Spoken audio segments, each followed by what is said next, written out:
ચાલો આપણે મનુષ્યનું આહાર માટે વનસ્પતિ અને પ્રાણીઓ પર અવલંબન શી રીતે નિર્ભર કરે છે તેના વિશે શીખીએ.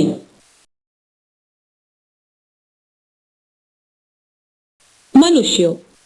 પ્રાણીઓ પોતાનો ખોરાક જાતે બનાવતા નથી, પરંતુ ખોરાક માટે વનસ્પતિ પર આધાર રાખે છે. આમ સજીવો પરાવલંબી પોષણ દર્શાવે છે. આદિકાળથી માનવી પોતાના ખોરાકની જરૂરિયાત માટે ખેતી અને પશુપાલન કરતો આવ્યો છે.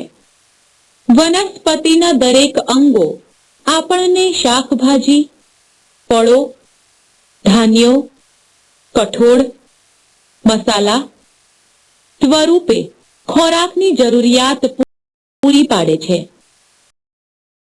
આપણે દર વર્ષે આપણી ખોરાકની જરૂરિયાત માટે લગભગ 3600 લાખ ટન વનસ્પતિજન્ય પેદાશો અને 880 લાખ ટન પ્રાણીજન્ય ખાદ્ય પદાર્થો ઉત્પન્ન કરીએ છીએ. 1 અબજથી પણ વધુ વસ્તી સાથે વિશ્વમાં વસ્તીની દ્રષ્ટિએ બીજો ક્રમ ધરાવતો આપણો ભારત દેશ એક ગીચ વસ્તીવાળો દેશ છે. એક અંદાજ મુજબ ભારતની વસ્તી વર્ષ 2020 સુધી 1.353 અબજ સુધી પહોંચી જશે. આટલી મોટી વસ્તીની ખોરાકની જરૂરિયાત પૂરી કરવા માટે દર વર્ષે 241 લાખ ટન ધાન્ય ઉત્પાદનની જરૂરિયાત રહેશે. પરંતુ ખેતી માટે જમીનનો વિસ્તાર વધારવા માટે આપણી પાસે કોઈ મુખ્ય અવકાશ ન હોવાથી પાક ઉત્પાદન તેમજ પાલતુ પ્રાણીઓનું ઉત્પાદન વધારવાની જરૂર છે. ભારતમાં હરિત ક્રાંતિ દ્વારા ખોરાક ઉત્પાદન અને શ્વેત ક્રાંતિ દ્વારા દૂધ ઉત્પાદન વધારવાના પ્રયત્નો કરવામાં આવ્યા છે. આપણા દેશમાં મોટા ભાગના લોકો પોતાના જીવન નિર્વાહ માટે કૃષિ પર આધારિત છે. આથી જ ધાન્ય અને પ્રાણીઓના ઉત્પાદનમાં વધારો ગરીબ ખેડૂતોને તેમના સારા જીવન નિર્વાહ માટે દરરોજની જરૂરિયાતો પૂરી પાડવા નાણાં કમાવવામાં મદદરૂપ થશે. વનસ્પતિ આપણા ખોરાકનો મુખ્ય સ્ત્રોત. મિત્રો, વનસ્પતિ આપણા ખોરાકનો મુખ્ય સ્ત્રોત છે. ઘઉં, ચોખા, મકાઈ અને બાજરી ઉર્જાની જરૂરિયાત માટે કાર્બોદિત પૂરા પાડે છે. ચણા, વટાણા, અડદ, મગ, તુવેર અને મસૂરની દાળ વગેરે કઠોળ પ્રોટીનના સ્ત્રોત છે. તેલીબીજ જેવા કે સોયાબીન, મગફળી, તલ, દિવેલ, રાઈ, અળસીના બીજ, સરસવ અને સૂર્યમુખી વગેરે તેલ એટલે કે ચરબીના સ્ત્રોત છે. શાકભાજી, મસાલા અને ફળ વિવિધ પ્રકારના વિટામિન અને ખનિજો પૂરા પાડે છે. આ ઉપરાંત ઓટ, સુદાન, ઘાસ ઇત્યાદિ પાકનો ઉછેર પાલતુ પ્રાણીઓના ચારા માટે કરવામાં આવે છે. આ ઉપરાંત ડાંગર, મકાઈ, સોયાબીન, બાજરી, અડદ, મગ વગેરે પાક વરસાદની ઋતુમાં જૂનથી ઓગસ્ટ સુધી ઉગે છે. આવા પાકને ખરીફ ઋતુના પાક કહે છે. જ્યારે ઘઉં, રાઈ, વટાણા, અળસી, શેરડી, ચણા વગેરે પાક શિયાળામાં નવેમ્બરથી એપ્રિલ દરમિયાન ઉગે છે. આવા પાકને રવિ ઋતુના પાક કહે છે. એટલે કે વિવિધ પાકને પોતાની વૃદ્ધિ અને જીવનચક્ર પૂર્ણ કરવા માટે વિવિધ આબોહવાકીય પરિસ્થિતિ, તાપમાન અને પ્રકાશ અવધિની જરૂરિયાત રહે છે. 1970માં ઘઉંના ઉત્પાદનમાં મોટા પાયા પર વધારો થયો, જેના લીધે દેશમાં હરિત ક્રાંતિ આવી. પાક જાતિ સુધારણા જે બાબતો પર આધાર રાખે છે તેના વિશે જાણીએ. વનસ્પતિ આર્થિક ઉપયોગિતાને અનુલક્ષીને તેના જમીન બંધારણમાં સુધારો કરવાની વૈજ્ઞાનિક પદ્ધતિને વનસ્પતિ ઉછેર કહે છે. વનસ્પતિ ઉછેરની જુદી જુદી પદ્ધતિઓમાં નવી જાતોનો પ્રવેશ, પસંદગી, સંકરણ અને નવી જાતોનો ઉછેર વગેરેનો સમાવેશ થાય છે. પસંદગી. દરેક પાકની અનેક જાતો હોય છે. આ જાતોમાંથી વનસ્પતિ ઉછેર માટે પસંદગી કરતી વખતે વનસ્પતિની ઉત્પાદન શક્તિ, રોગ પ્રતિકારક શક્તિ, શુષ્કતા અને તાપમાન સામે પ્રતિકારક શક્તિ, પોષક ક્ષમતા, ઉત્પાદન ખર્ચ વગેરે લક્ષણો ધ્યાનમાં રાખવામાં આવે છે. સંકરણ પદ્ધતિમાં આપણે સંકરણ પદ્ધતિ સંબંધિત આંતર ઉપજાતીય સંકરણ, આંતરજાતીય સંકરણ, આંતર પ્રજાતીય સંકરણ વિશે જાણકારી મેળવીશું. સંકરણ પદ્ધતિ દ્વારા વનસ્પતિના જનીન બંધારણમાં સુધારો કરવામાં આવે છે. આ માટે યોગ્યતા અને થોડા અનિચ્છનીય લક્ષણો ધરાવતી બે કે વધુ જાતોની વનસ્પતિઓની વચ્ચે પરફલન કે સંકરણ સાધી તેમાંથી ઉત્પન્ન થતા બીજને ઉગાડીને વિવિધ ગુણોનો સમન્વય ધરાવતી વનસ્પતિઓ પ્રાપ્ત કરવામાં આવે છે. આંતર ઉપજાતીય સંકરણમાં એક જ જાતિની બે જુદી જુદી ઉપજાતિઓ વચ્ચે સંકરણ કરાવવામાં આવે છે. મોટાભાગના ધાન્યની સંકરણ જાતો આ પ્રકારના સંકરણથી ઉદ્ભવેલ છે, જે સારું ઉત્પાદન આપે છે તથા રોગ પ્રતિકારક હોય છે, તેમજ ઉચ્ચ ગુણવત્તાવાળી અને વધુ પોષણ ક્ષમતા ધરાવતી હોય છે. એક જ પ્રજાતિની બે જાતો વચ્ચે કરાવવામાં આવતા સંકરણને આંતરજાતીય સંકરણ કહે છે. ઘઉં, ટામેટા અને શેરડીના કેટલાક રોગો જીવાત, ઈયળ અને શુષ્કતા સામે પ્રતિકારક જાતો આંતરજાતીય સંકરણ પદ્ધતિ દ્વારા ઉદ્ભવેલ છે.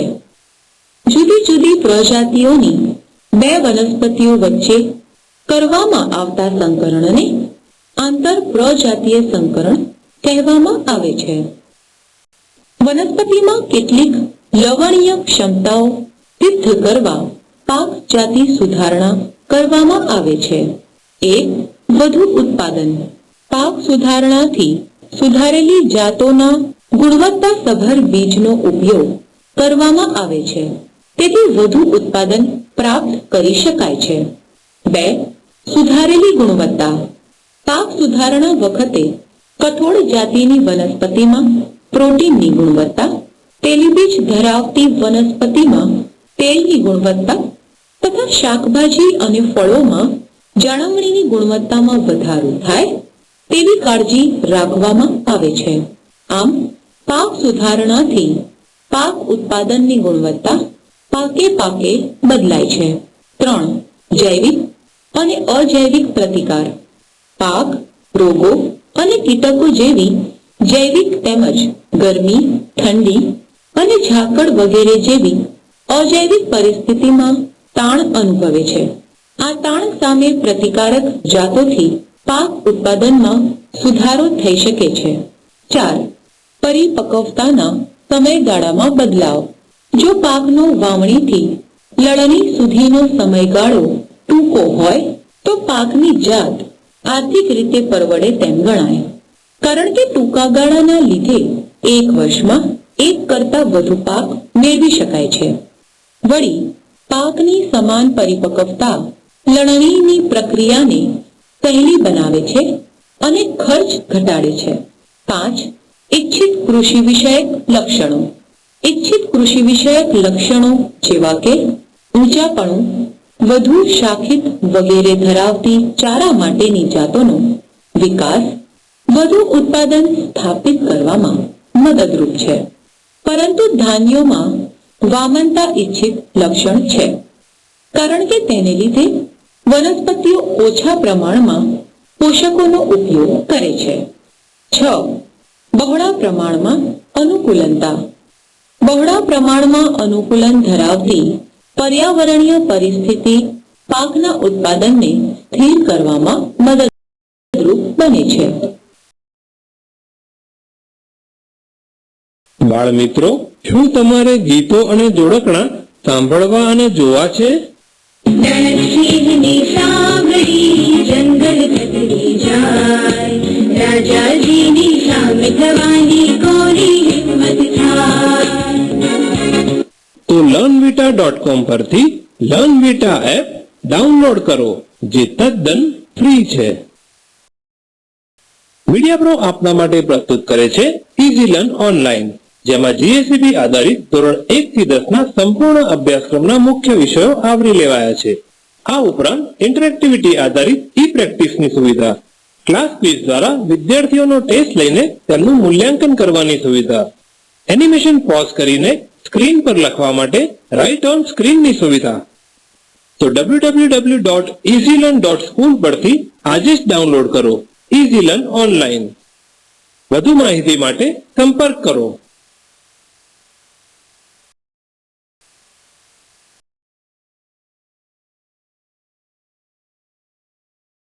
ચાલો આપણે ભારતીય ખેડૂતોના પ્રકાર તેમજ પાક ઉત્પાદન સુધારણા વિશે માહિતી મેળવીએ.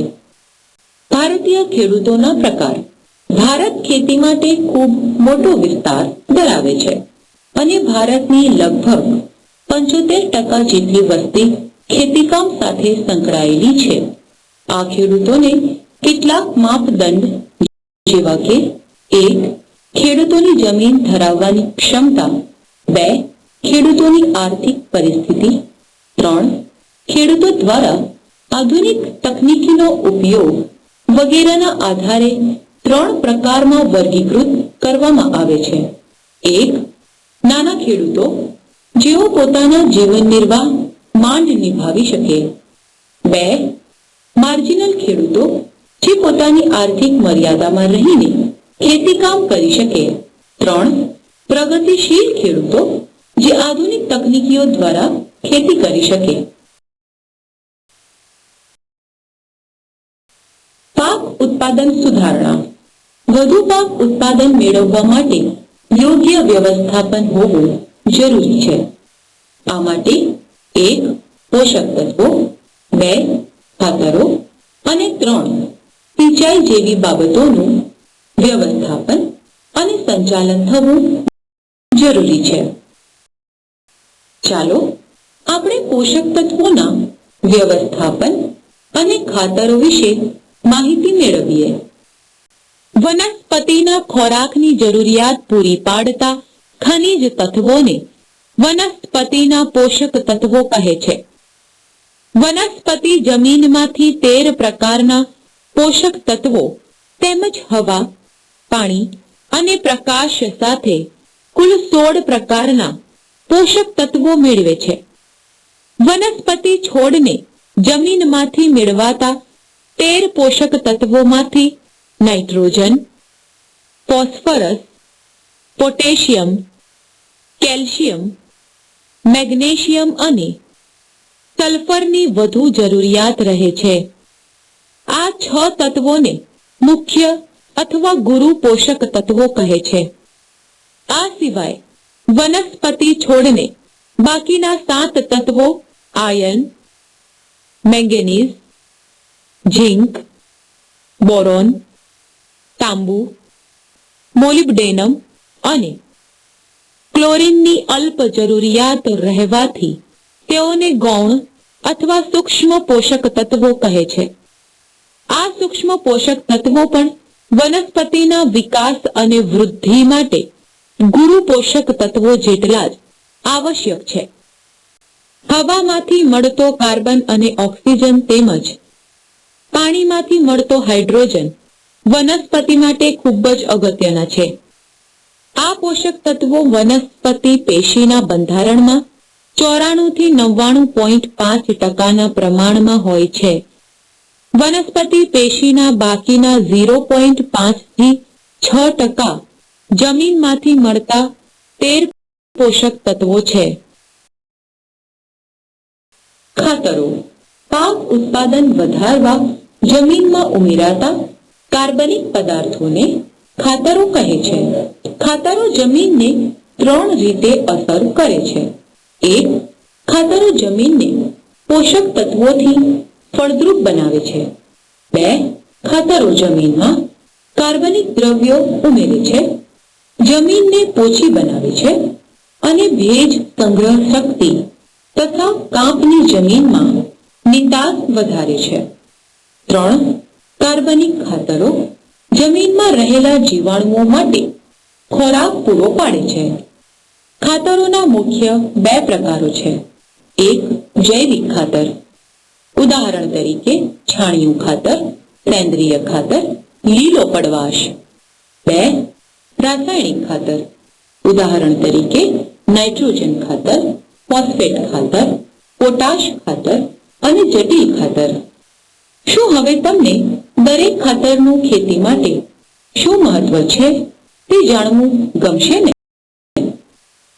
આ પ્રકારનું ખાતર પ્રાણીઓના છાણ અને મૂત્ર તેમજ અલ્પ પ્રમાણમાં ઘાસ ચારાના બાકી રહેલા ઘટકો અને કાર્બનિક દ્રવ્યો વગેરેના કોહવાટથી તૈયાર થાય છે.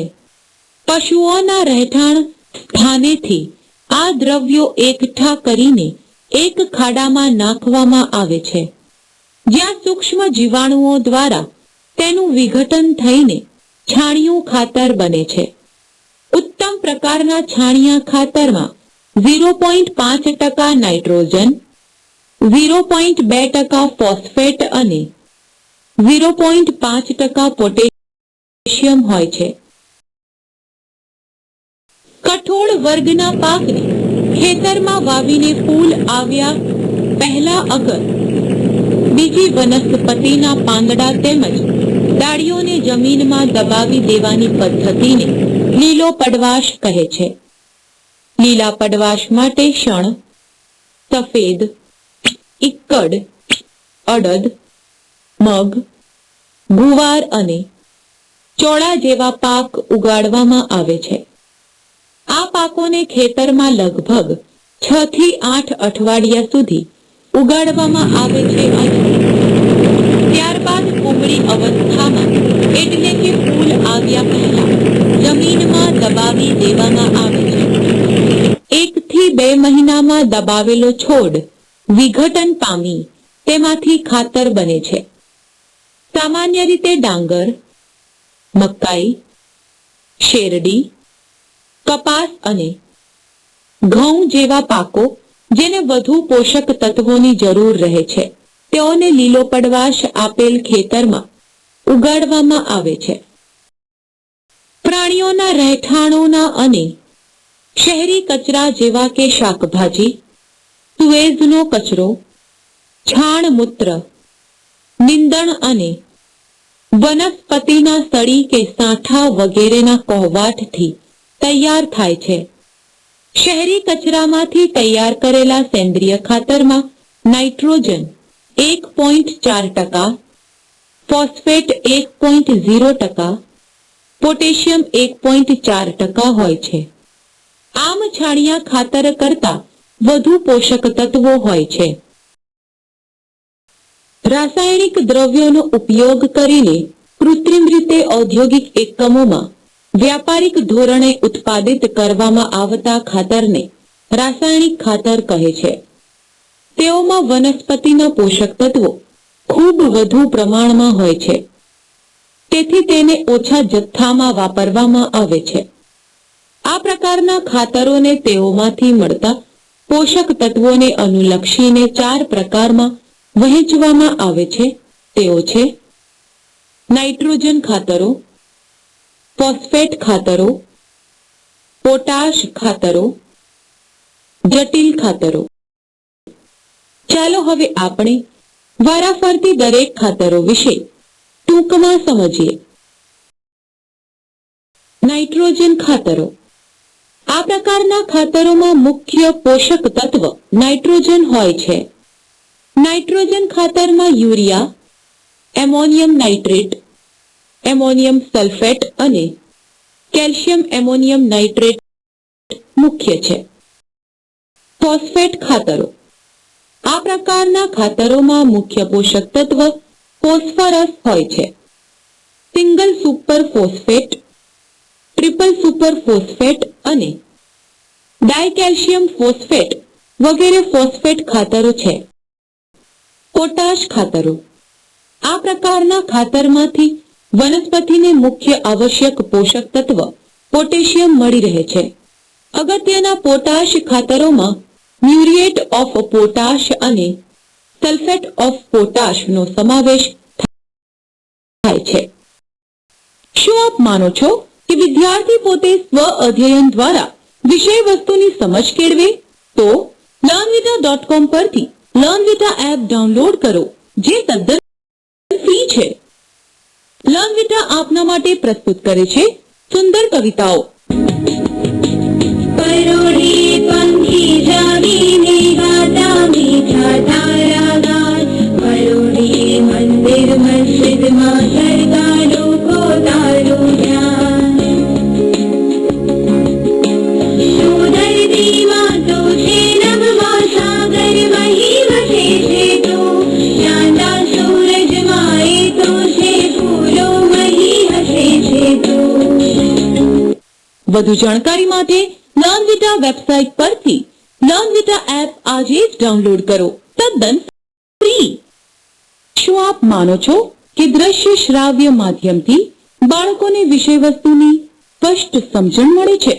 અગર હા, તો લર્નવિટા.com પરથી લર્નવિટા એપ ડાઉનલોડ કરો, જે તદ્દન ફ્રી છે. જટિલ ખાતરો. જે ખાતરમાં ઓછામાં ઓછા 2 કે વધુ પોષક તત્વો હોય તેને જટિલ ખાતરો કહે છે. ઉદાહરણ તરીકે નાઇટ્રોફોસ્ફેટ ખાતરમાં નાઇટ્રોજન અને ફોસ્ફરસ નામના રાસાયણિક પોષક તત્વો હોય છે. રાસાયણિક ખાતરોનો ઉપયોગ વિવેકપૂર્ણ જરૂરિયાત મુજબ જ કરવો જોઈએ. એમોનિયમ ફોસ્ફેટ અને યુરિયા એમોનિયમ ફોસ્ફેટ પણ જટિલ ખાતર છે. ચાલો હવે આપણે ખેતી માટે સિંચાઈની મહત્વતા વિશે જાણીએ. સિંચાઈની પદ્ધતિઓ. આપણા દેશમાં આબોહવાની વિવિધતા અને પાણીની અછતને ધ્યાનમાં રાખીને ખેતી માટે જરૂરી પાણી પૂરું પાડવા માટે વિવિધ પદ્ધતિઓ અપનાવવામાં આવે છે. નહેર પદ્ધતિ. આ ખૂબ વિસ્તૃત અને કાળજીપૂર્વક તૈયાર કરેલી સિંચાઈ પદ્ધતિ છે. આ પદ્ધતિમાં નહેરોમાં નાના મોટા ડેમમાંથી પાણી વહેવડાવવામાં આવે છે.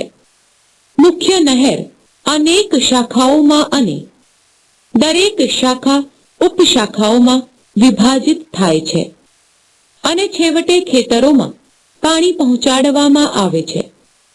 ખેતરોમાં જમીનના બંધારણ અને પાક અનુસાર નીક, પાળા, ક્યારા, ખામણા કે ધોરિયા કરીને પાણી આપવામાં આવે છે. જ્યાં ભૂમિજળ ઉપલબ્ધ હોય ત્યાં કૂવા તૈયાર કરવામાં આવે છે. કૂવા 2 રીતે તૈયાર કરવામાં આવે છે: ખોદેલા કૂવા, ટ્યુબવેલ. ખોદેલા કૂવાનું તળિયું પાણીના સ્તરની નીચે હોય છે, તેથી આવા કૂવામાં પાણી સંગ્રહાય છે. કૂવામાં ચારે બાજુથી ભૂમિજળ ધીમે ધીમે એકઠું થાય છે. ટ્યુબવેલ જમીનમાં છિદ્રાળુ પાઇપ ઉતારીને તૈયાર કરવામાં આવે છે. કૂવામાંથી ઇલેક્ટ્રિક કે ડીઝલ પંપ દ્વારા પાણી ખેંચવામાં આવે છે. નદીના પાણી દ્વારા સિંચાઈ. જે વિસ્તારમાં નહેરના પાણીના અપર્યાપ્ત જથ્થાને લીધે પાણીનો પ્રવાહ અપૂરતો કે અનિયમિત હોય તે વિસ્તારમાં નદીના પાણી દ્વારા સિંચાઈ વધુ વિવેક બુદ્ધિવાળી ગણી શકાય. આ પદ્ધતિમાં નદીમાંથી ઇલેક્ટ્રિક કે ડીઝલ પંપ દ્વારા પાણી ખેંચીને સિંચાઈ માટે ઉપયોગમાં લેવામાં આવે છે. ખેતરોમાં પાકની જરૂરિયાત મુજબ પાણીનો કરકસર ભર્યો ઉપયોગ કરવા અને બગાડ અટકાવવા માટે જુદી જુદી પદ્ધતિઓનો ઉપયોગ કરવામાં આવે છે. નીક, પાળા, ક્યારા, ખામણા કે ધોરિયા કરીને પાણી આપવાથી પાણીની બચત થાય છે. ટાંકીઓ કે હોજ. ખેતરમાં જ હોજ અથવા ટાંકીઓ બનાવવામાં આવે છે, જેમાં પાણીથી ભરેલા નાના વિસ્તારોમાંથી પાણી વહીને સંગ્રહિત પામે છે, જેનો ઉપયોગ સિંચાઈ માટે થાય છે. આધુનિક પદ્ધતિઓમાં ફુવારા પદ્ધતિ અને ટપક પદ્ધતિનો સમાવેશ થાય છે. ફુવારા પદ્ધતિમાં પાઇપલાઇન દ્વારા ઊંચા દબાણથી ફુવારા દ્વારા વરસાદની જેમ પાકને પાણી આપવામાં આવે છે. ટપક પદ્ધતિમાં પ્લાસ્ટિકની પાઇપ દ્વારા નાની નાની નળીઓમાં ડ્રીપર બેસાડીને છોડના મૂળમાં ટીપે ટીપે પાણી મળે તે રીતે ગોઠવણ કરીને પિયત આપવામાં આવે છે. આ પદ્ધતિથી 40 થી 60% પાણીનો બચાવ કરી શકાય છે. ચાલો હવે આપણે જુદી જુદી પાક ઉછેર પદ્ધતિઓ વિશે માહિતી મેળવીએ. પાક ઉછેર પદ્ધતિઓ. ખેડૂતો દ્વારા ખેતીમાં મહત્તમ લાભ મેળવવા માટે મિશ્ર પાક ઉછેર, આંતરપાક પદ્ધતિ, પાકની ફેરબદલી વગેરે જેવી વિવિધ પદ્ધતિઓનો ઉપયોગ કરવામાં આવે છે. ભારતમાં મિશ્ર પાક ઉછેર પદ્ધતિ હેઠળ એક જ ખેતરમાં ઘઉંની સાથે ચણાનો પાક, મકાઈની સાથે અડદનો પાક, કપાસની સાથે મગ, મગફળીની સાથે સૂર્યમુખી, ઘઉંની સાથે રાઈ, બાજરીની સાથે તુવેર જેવા પાકોનો ઉછેર કરી વધુ ઉત્પાદન મેળવવામાં આવે છે. આમ એક જ ખેતરમાં એક સાથે એક કરતા વધુ પાક ઉછેરવાની પદ્ધતિને મિશ્ર પાક ઉછેર કહે છે. મિશ્ર પાક ઉછેરનો પાયાનો હેતુ અસામાન્ય હવામાનને કારણે પાકની નિષ્ફળતા અને જોખમ ઓછું કરવાનો છે. આ પદ્ધતિમાં મુખ્ય પાક સાથે બીજા ગૌણ પાક ચાસમાં અથવા છાંટીને ભેગા ઉછેરવામાં આવે છે. મિશ્ર પાક ઉછેર માટે પાકોની પસંદગી પાક વૃદ્ધિ, મૂળતંત્ર, પિયતની જરૂરિયાત અને પોષક તત્વોની જરૂરિયાત વગેરે બાબતોને ધ્યાનમાં રાખીને કરવામાં આવે છે. મિશ્ર પાક ઉછેરને કારણે પાકની નિષ્ફળતાનું જોખમ ટળી શકે છે. વિવિધ પ્રકારના ઉત્પાદનો મળે છે અને વળી પાક ઉત્પાદનમાં વધારો થાય છે. તેમજ જમીનની ફળદ્રુપતા જળવાઈ રહે છે.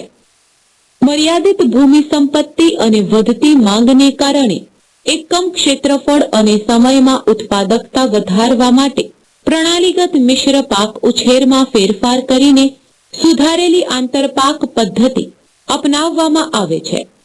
એક જ ખેતરમાં એક જ સમયે એકથી વધારે પાકોને જુદી જુદી હારમાં જરૂરિયાત મુજબના અંતરે આયોજન કરીને વાવેતર કરવાની પદ્ધતિને આંતરપાક પદ્ધતિ કહે છે.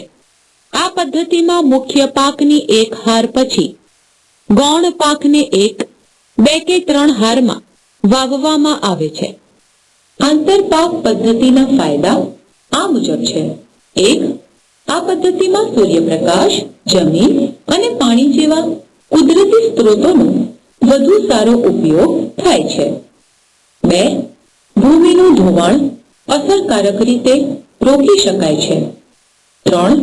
વાવણી પહેલા 2 પાકના બીજને ભેગા ન કરવામાં આવતા હોવાથી પાકની જરૂરિયાત મુજબ ફર્ટિલાઇઝર આપી શકાય છે. 4. દરેક પાકના ઉત્પાદનને જુદા રાખીને બજારમાં વેચી શકાય છે અને ઉપયોગમાં લઈ શકાય છે. ચાલો મિશ્ર પાક પદ્ધતિ, આંતર પાક પદ્ધતિ વચ્ચેનો તફાવત એક કોષ્ટક દ્વારા સમજીએ.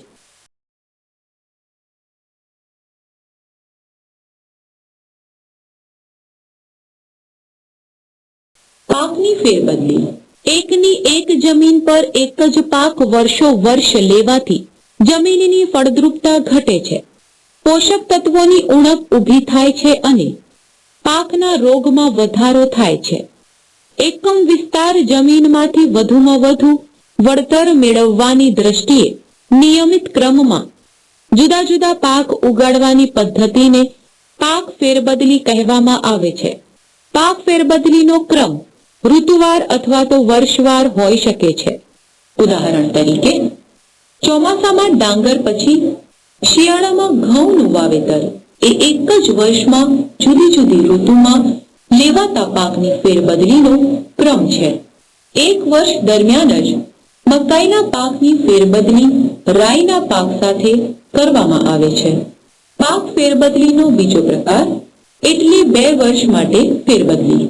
પ્રથમ વર્ષ દરમિયાન ખેતરમાં મકાઈના પાક અને રાઈના પાકની ફેરબદલી કર્યા બાદ બીજા વર્ષે એ જ ખેતરમાં શેરડીના પાકની સાથે મેથીના પાકની બદલી કરવી એ 2 વર્ષ માટે પાકની ફેરબદલીનું ઉદાહરણ છે.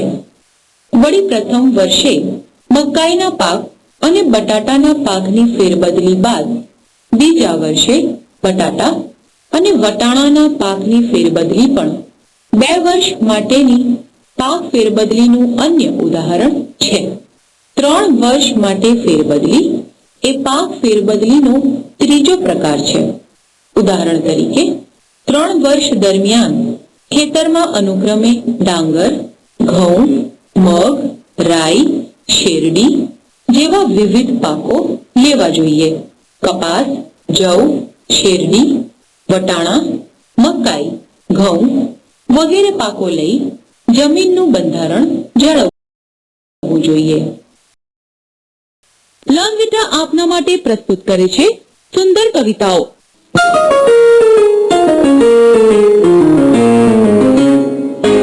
Itsy bitsy spider climbed up the spout. Down came the rain and washed the spider out. Out came the sun and dried up all the rain. Itsy bitsy spider climbed up the spout again. વધુ જાણકારી માટે લર્નવિટા website પરથી લર્નવિટા app આજે જ download કરો. તદ્દન free. શું આપ માનો છો કે દ્રશ્ય શ્રાવ્ય માધ્યમથી વિદ્યાર્થીના બૌદ્ધિક વિકાસમાં ફાયદો થાય છે? અગર હા, તો learnvita.com પરથી લર્નવિટા એપ ડાઉનલોડ કરો, જે તદ્દન ફ્રી છે. લર્નવિટા આપના માટે પ્રસ્તુત કરે છે સુંદર કવિતાઓ.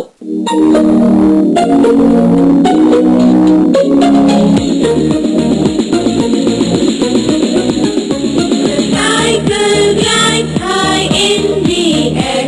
Oh, what a thrill for Tejudius. The cloud bangs and great pace. Poor Teju shoots off into space. That Teju sails with great delight. Two wings appear to help his flight.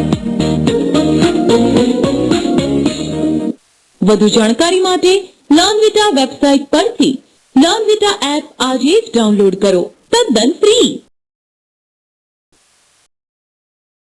પાકની ફેરબદલી માટે પાકની પસંદગી કેવી કરશો? પાકની ફેરબદલી માટે કેટલીક બાબતો ધ્યાનમાં રાખવી જોઈએ. જમીન. પાકની પસંદગીનો આધાર જમીનના પ્રકાર, પોત, ઊંડાઈ વગેરે પર હોય છે. મોસમ. વરસાદ અને હવામાનને અનુલક્ષીને પાક ઉગાડવાનો ક્રમ નક્કી કરવામાં આવે છે. ઉદાહરણ તરીકે ઘઉં, ચણા, વાલ વગેરે શિયાળાની ઋતુમાં જ થાય છે. પાણી અને ખાતરનો પુરવઠો.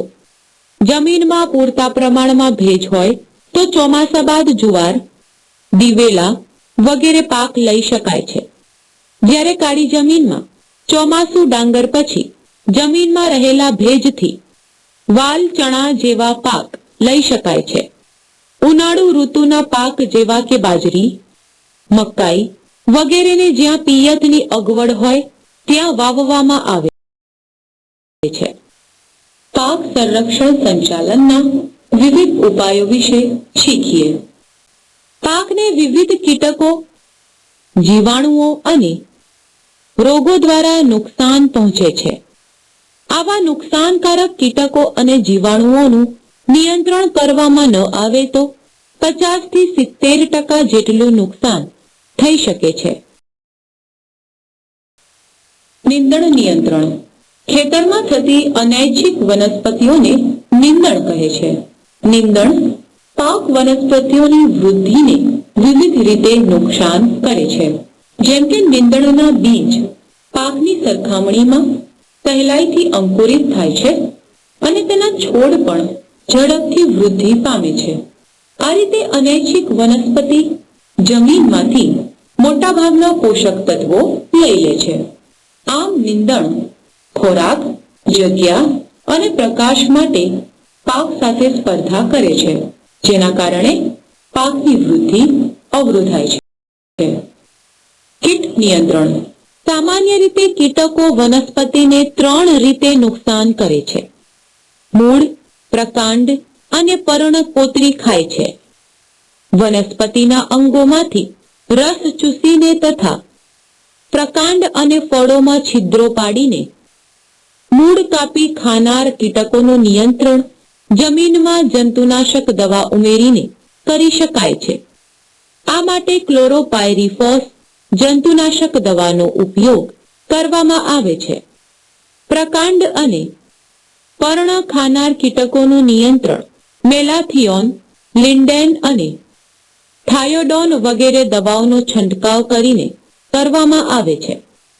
વનસ્પતિ અંગોમાંથી રસ ચૂસનારા દરેક કીટકોના નિયંત્રણ માટે ડાયમિથોએટ અને મેટાસિસ્ટોક્સ જંતુનાશક દવાઓનો છંટકાવ કરવામાં આવે છે.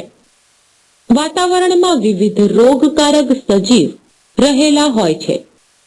જ્યારે તેમને યોગ્ય પરિસ્થિતિ જેવી કે ભેજવાળું અને ગરમ વાતાવરણ પ્રાપ્ત થાય છે, ત્યારે તેઓ છોડ પર અસર કરે છે.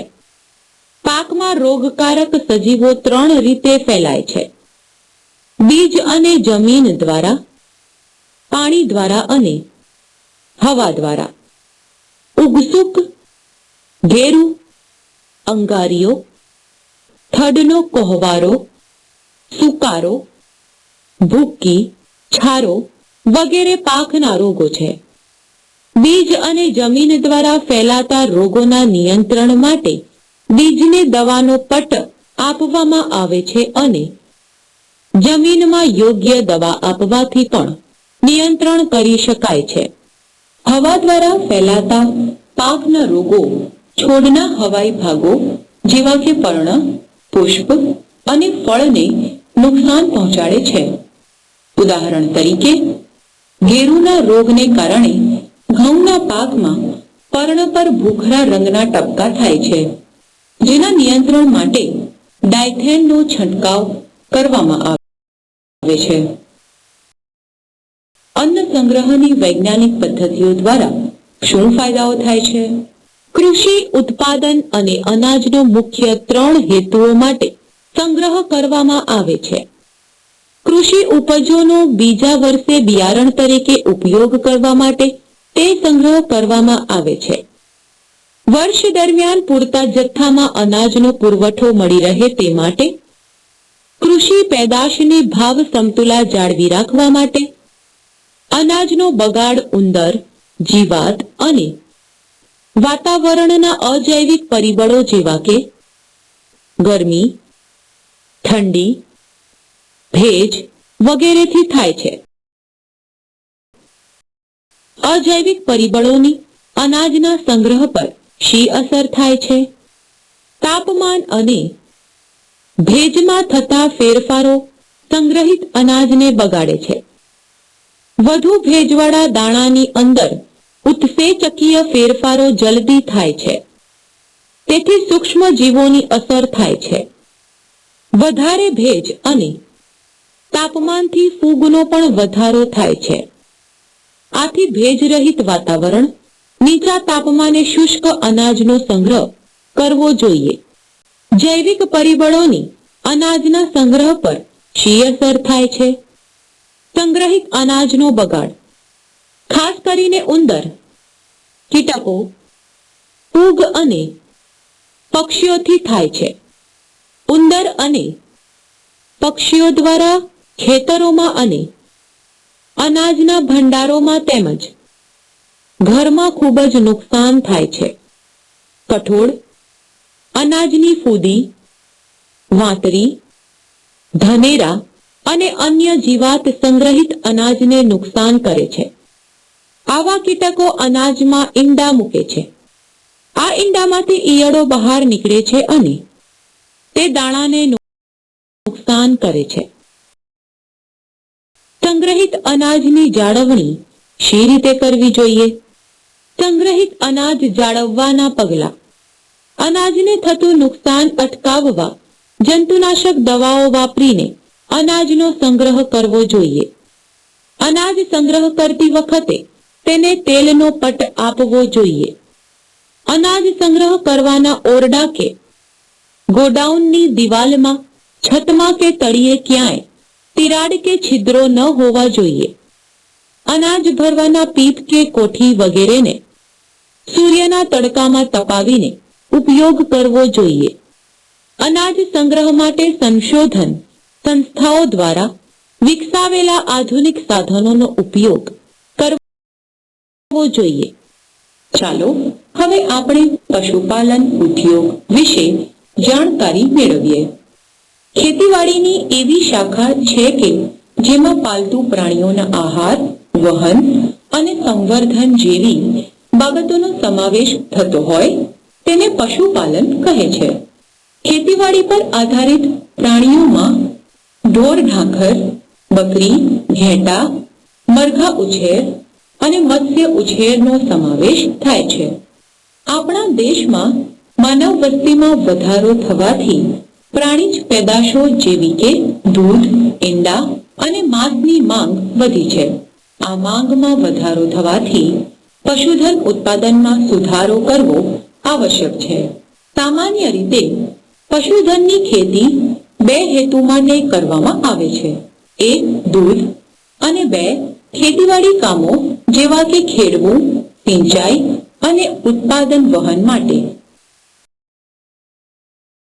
દૂધ આપતું પશુધન આપણા દેશમાં ગાય, ભેંસ, ઘેટાં, બકરા અને ઊંટ દૂધ આપતા પ્રાણીઓ છે.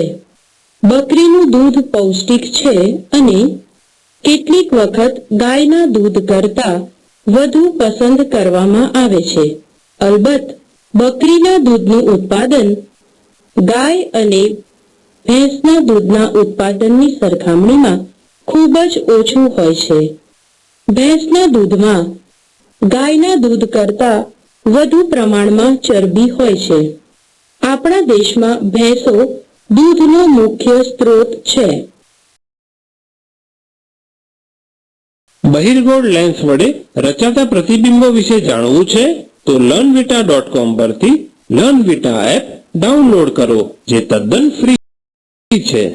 લર્નવિટા આપના માટે પ્રસ્તુત કરે છે સુંદર કવિતાઓ.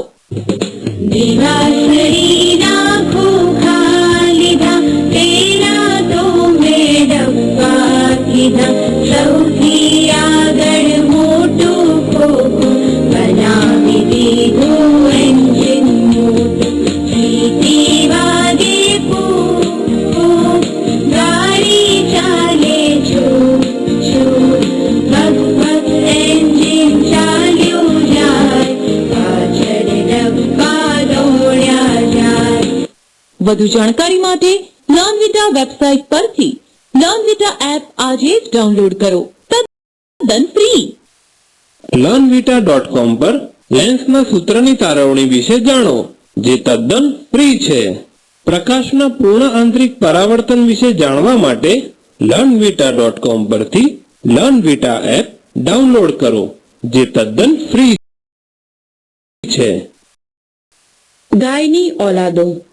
ગાયના દૂધનો ઉપયોગ ખોરાક માટે, ડેરી પ્રોડક્ટ્સ માટે થાય છે. બળદ ખેતી કરવા માટે અને ભાર વહન કરવા માટે ઉપયોગી છે. આપણા દેશમાં ગાયોની 30 જાણીતી જાતો છે.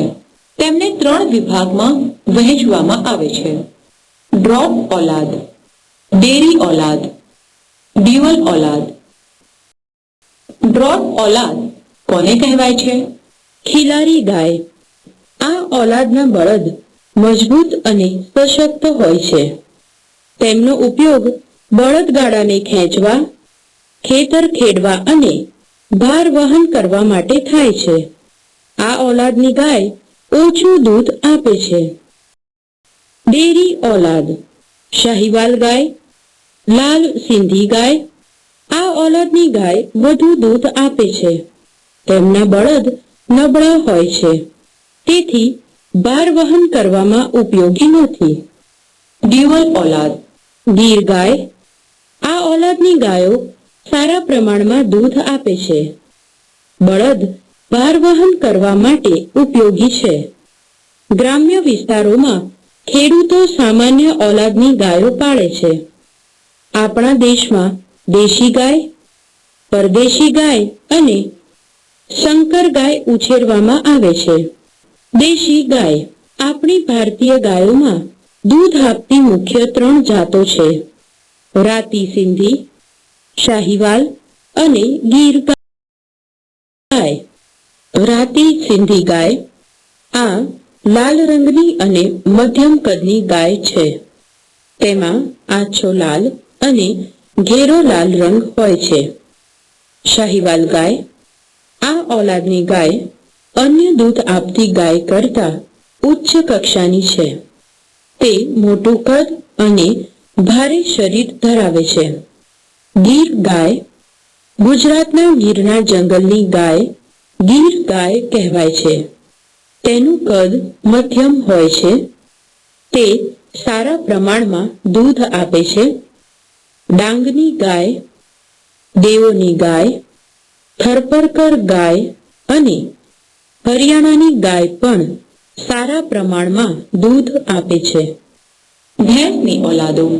આપણા દેશમાં બહુ મોટી સંખ્યામાં ભેંસોને પાળવામાં આવે છે. આપણા દેશમાં ભેંસોની 10 જાતો છે. તેમાં વધુ દૂધ આપતી અગત્યની ઓલાદમાં મુરા, મહેસાણી અને સુરતી એમ 3નો સમાવેશ થાય છે. મુરાહ ભેંસ. આ ભેંસ અસલ હરિયાણા અને પંજાબની વતની છે. તે દુગ્ધકાળ દરમિયાન 1800 થી 2000 લીટર દૂધ આપે છે. તેના દૂધમાં ચરબીનું સરેરાશ પ્રમાણ 7% સુધી હોય છે. મહેસાણી ભેંસ. આ ભેંસ ગુજરાતના મહેસાણા અને વડોદરા જિલ્લાની વતની છે. તેના દુગ્ધકાળ દરમિયાન 1200 થી 2500 લીટર દૂધ આપે છે. આ ઓલાદની ભેંસ પ્રમાણમાં નાની ઉંમરે દૂધ આપવાનું શરૂ કરે છે. તે નિયમિત સમયે વિયાય છે. સુરતી ભેંસ. આ ભેંસ ગુજરાતના ખેડા અને વડોદરા જિલ્લાની વતની છે. તેના દુગ્ધકાળ દરમિયાન સરેરાશ 1600 થી 1800 લીટર દૂધ આપે છે. તેના દૂધમાં ચરબીનું પ્રમાણ 8 થી 12% હોય છે. પાલતુ પ્રાણીઓ માટેનો આહાર કેવો હોવો જોઈએ? દરેક પાલતુ પ્રાણીને પોષણક્ષમ આહાર પૂરતો મળવો જરૂરી છે. પશુઓને જરૂરી દ્રવ્યો, વિટામિનો અને ક્ષારો મુખ્યત્વે લીલા ઘાસચારામાંથી મળી રહે છે. લીલા ચારામાં સામાન્ય રીતે 2 ભાગ ધાન્ય વર્ગનો ચારો અને 1 ભાગ કઠોળ વર્ગનો ચારો આપવો જોઈએ. પશુઓને અપાતા ખોરાકનો સમય અને જથ્થો પણ ખૂબ જ મહત્વ ધરાવે છે. દૂધ આપતા પ્રાણીઓને 2 પ્રકારના આહારની જરૂર હોય છે: નિભાવ જરૂરિયાતો, દૂધ ઉત્પાદન માટેની જરૂરિયાતો. નિભાવ જરૂરિયાતો પ્રાણીની દેહધાર્મિક ક્રિયાઓ અને અન્ય જરૂરિયાતો પૂરી પાડવા માટે જરૂરી ખોરાક આપવામાં આવે છે. દૂધ ઉત્પાદન માટેની જરૂરિયાતો. પશુ દૂધ આપતું હોય ત્યારે પશુના આહારમાં રેસાદાર ઘટક અને સંકેન્દ્રિત પોષક દ્રવ્યોનો સમાવેશ થાય છે. રેસાદાર ઘટકમાં મુખ્યત્વે લીલી વનસ્પતિ, ઘાસ, કઠોળ વગેરે આપવામાં આવે છે, જેમાં ધાન્ય વર્ગની જુવાર, મકાઈ, બાજરી, ઓટ વગેરે તથા પ્રોટીન માટે રજકો, મગ, ચોળાનો સમાવેશ થાય છે. સંકેન્દ્રિત પોષક દ્રવ્યોમાં રેસાદાર ઘટક અલ્પ હોય છે. પ્રોટીન અને અન્ય દ્રવ્યો વધુ માત્રામાં હોય છે. પશુ આહારમાં ઘઉંનું ભૂસું, ચોખાની કુસ્કી, ચણા, તેલીબિયાનો ખોળ, ગોળ વગેરેનો સમાવેશ કરવામાં આવે છે. પશુને 24 કલાકમાં આપવામાં આવતા ખોરાકને ચારો કહે છે. ઉદાહરણ તરીકે એક ગાયને 15 થી 20 કિલોગ્રામ લીલો અને સૂકો ઘાસચારો, 4 થી 5 કિલોગ્રામ ખાણ આપવામાં આવે છે. એક ગાય દિવસમાં લગભગ 30 થી 35 લીટર પાણી પીવે છે. દૂધ આપતા પ્રાણીઓને કેટલાક વધારાના ઘટકો જેવા કે એન્ટીબાયોટિક્સ, ખનિજ દ્રવ્યો અને અંતઃસ્ત્રાવો આપવા જરૂરી છે. આ વધારાના ઘટકો પશુની વૃદ્ધિ, દૂધ ઉત્પાદન ક્ષમતામાં વધારો કરે છે અને રોગો સામે રક્ષણ પૂરું પાડે છે. ચાલો હવે આપણે મરઘા ઉછેર, મરઘા પાલન વિશે જાણકારી મેળવીએ. મરઘાનો ઉછેર ઈંડા અને માંસ મેળવવા માટે કરવામાં આવે છે. મરઘા પાલન ક્ષેત્રમાં સતત પ્રયત્નોના પરિણામે દેશના ઘણા ભાગોમાં ઈંડાનું ઉત્પાદન વધારી શકાયું છે. તેમાં મરઘાની અનેક જાતિઓની સાથે બતક, લાવરી જેવા અન્ય પક્ષીઓનો સમાવેશ થાય છે. મરઘાની 3 દેશી ઓલાદો છે. સોનેરી રંગના મરઘા પીલા, કાળા અને લાલ રંગના મરઘા યાકૂબ, કાળા રંગના મરઘા કાજલ. આપણા દેશમાં મરઘાની સૌથી વધુ પ્રચલિત ઓલાદ આસિલ છે. આ ઓલાદ વધુ માંસ આપે છે. તેના મરઘાનું સરેરાશ વજન 4 થી 5 કિલોગ્રામ અને મરઘીનું વજન 3 થી 4 કિલોગ્રામ હોય છે. વ્હાઇટ લેગહોર્ન. આ ઓલાદ તેના નાના કદથી ખૂબ જ પ્રચલિત છે. તે સફેદ લાંબા ઈંડા આપે છે. રોડે આઇલેન્ડ રેડ. અમેરિકાના રોડે આઇલેન્ડમાં આ ઓલાદ વિકસાવવામાં આવી હતી. તે સારા પ્રમાણમાં ઈંડા મૂકે છે અને માંસ પણ આપે છે. મરઘાઓને બેક્ટેરિયા, વાયરસ, ફૂગ અને પરોપજીવીઓથી થતા રોગો અને આહારની ત્રુટિથી રોગો થાય છે. આથી જ તેણે મરઘાના રહેઠાણની સ્વચ્છતા અને સફાઈ પર પૂરતું ધ્યાન આપવું જોઈએ. વળી રોગોના સંક્રમણ સમયે યોગ્ય અને ઘનિષ્ઠ રસીકરણ દ્વારા ચેપી રોગો સામે રક્ષણ આપી મરઘાના મૃત્યુ દરને નિયંત્રણમાં રાખી શકાય છે. ચાલો હવે આપણે મત્સ્ય ઉત્પાદન વિશે માહિતગાર થઈએ. માછલી ખોરાક માટેનો એક અગત્યનો સ્ત્રોત છે. તે પ્રોટીનથી ભરપૂર હોય છે. ઝીંગા, સાંઢ અને મૃદુકાય સમુદાયના પ્રાણીઓ કવચ માછલીઓ તરીકે ઓળખાય છે. મત્સ્ય મેળવવાની 2 રીતો છે. એક, જેમાં કુદરતી સ્ત્રોતોમાંથી મેળવવામાં આવતી મત્સ્ય જેને કેપ્ચર ફિશિંગ કહે છે, અને 2, મત્સ્ય ખેતી દ્વારા જેને કલ્ચર ફિશિંગ કહે છે. માછલી જલજ પ્રાણી હોવાથી તેનો ઉછેર પાણીમાં થાય છે. મત્સ્ય માટે પાણીનો સ્ત્રોત કાં તો દરિયાઈ પાણી અથવા મીઠું પાણી હોય છે. બાળ મિત્રો, શું તમારે રંગબેરંગી કલરવ કરતા પક્ષીઓ જોવા અને સાંભળવા છે? તો learnvita.com પરથી લર્નવિટા એપ ડાઉનલોડ કરો, જે તદ્દન ફ્રી છે. બાળ મિત્રો, શું તમારે પ્રાણીઓની ફોજને જોવી, સાંભળવી અને અનુભવવી છે?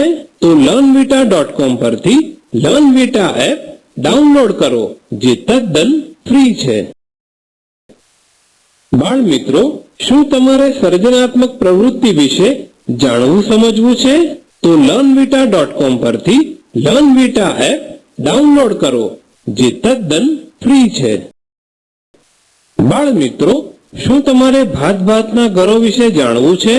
તો learnvita.com પરથી લર્નવિટા એપ ડાઉનલોડ કરો, જે તદ્દન ફ્રી છે.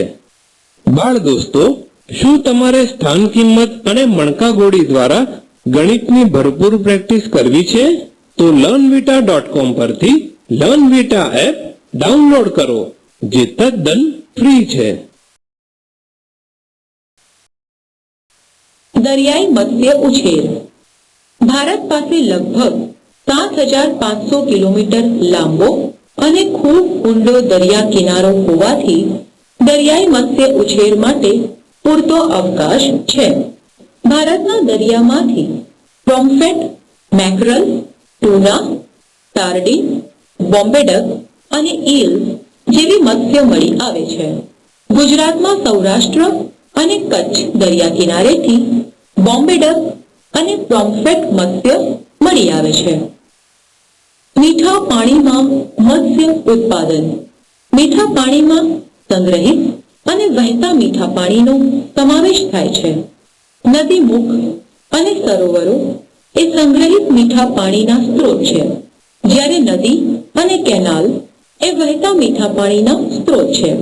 મીઠા પાણીના સ્ત્રોતોના કારણે હાલમાં ઇનલેન્ડ ફિશરીઝ ખૂબ જ સારા પ્રમાણમાં વિકાસ પામી છે. આ ઉપરાંત મત્સ્ય પોલીકલ્ચર દ્વારા પણ વધુ મત્સ્ય ઉત્પાદન કરી શકાય છે. મત્સ્ય પોલીકલ્ચર પદ્ધતિમાં બતકની સાથે મત્સ્યનો ઉછેર કરવામાં આવે છે, કારણ કે બતક દ્વારા ત્યાગ કરવામાં આવતા મળનો માછલા દ્વારા ખોરાક તરીકે ઉપયોગ કરવામાં આવે છે. આમ મત્સ્ય પોલીકલ્ચર પદ્ધતિ દ્વારા ઓછા ખર્ચે વધુ મત્સ્ય ઉત્પાદન કરી શકાય છે. ઘણીવાર મત્સ્યની એક કરતા વધુ જાતિઓને એક જ મત્સ્ય તળાવમાં રાખવામાં આવે છે. આ મત્સ્યો અલગ અલગ પ્રકારની હોવાથી તેમની ખોરાક મેળવવાની પદ્ધતિ પણ અલગ અલગ હોય છે. જેમ કે કટલા મત્સ્ય તળાવની સપાટી પરથી આહાર મેળવે છે. રોહુ મત્સ્ય તળાવના પાણીના મધ્ય વિસ્તારમાંથી આહાર મેળવે છે, જ્યારે મિગલ અને કોમન કાર્પસ એ પાણીના તળિયેથી આહાર મેળવે છે. ગ્રાસકેપ મત્સ્ય આહાર માટે નિંદામણનો ઉપયોગ કરે છે. મત્સ્ય સંવર્ધનમાં કેટલાક ઘટકો જેવા કે ભૂતલીય અથવા તળાવનું સ્થળ, પાણીનો સ્ત્રોત અને ગુણવત્તા, જમીનની ગુણવત્તા અને પાણીનું તાપમાન વગેરેનું ધ્યાન રાખવામાં આવે છે. ચાલો હવે આપણે મધમાખી ઉછેર વિશે માહિતી મેળવીએ. આપણે સૌને બહુ ભાવતી મીઠી મીઠી વસ્તુ છે મધ, જેને આપણે સૌ બ્રેડ, રોટલી વગેરે ઉપર લગાડીને ખાઈએ છીએ, બરાબર ને? આ મધ ઔષધીય મૂલ્ય ધરાવતો ઉત્તમ પદાર્થ છે. તે રક્ત શુદ્ધિકારક, કફ, શરદી, જીભના ચાંદા, જઠરના ચાંદા, આંતરડાના ચાંદા પર અસરકારક ગણાય છે. આ ઉપરાંત મધમાંથી મળતા લોહ અને કેલ્શિયમ જેવા તત્વો માનવીની વૃદ્ધિ માટે ઉપયોગી છે. મધમાખીનો ઉછેર કૃત્રિમ મધપૂડો બનાવીને પણ કરવામાં આવે છે.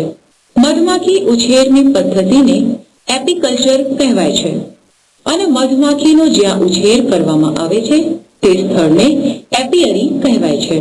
મધપૂડો રાખનાર મધમાખીઓને ઉછેરીને તેમાંથી મધ અને મીણ મેળવે છે અને તેને બજારમાં વેચે છે, તથા પાકોમાં પરાગનયન માટે મધમાખી ઉછેર કરવામાં આવે છે. મધમાખીઓની 3 જાતિઓનો વિશેષ ઉછેર કરવામાં આવે છે. એ એપિસ ટર્ના ઇન્ડિકા એફ ઇન્ડિયન બી, બી એપિસ ડોર્સટારા એફ રોક બી, સી એપિસ ફ્લોરી એફ લિટલ બી. આ ઉપરાંત ઇટાલિયન મધમાખીની જાતો જેવી કે એપિસ મેલિફેશ માંથી પણ વધુ પ્રમાણમાં મધ મેળવવામાં આવે છે.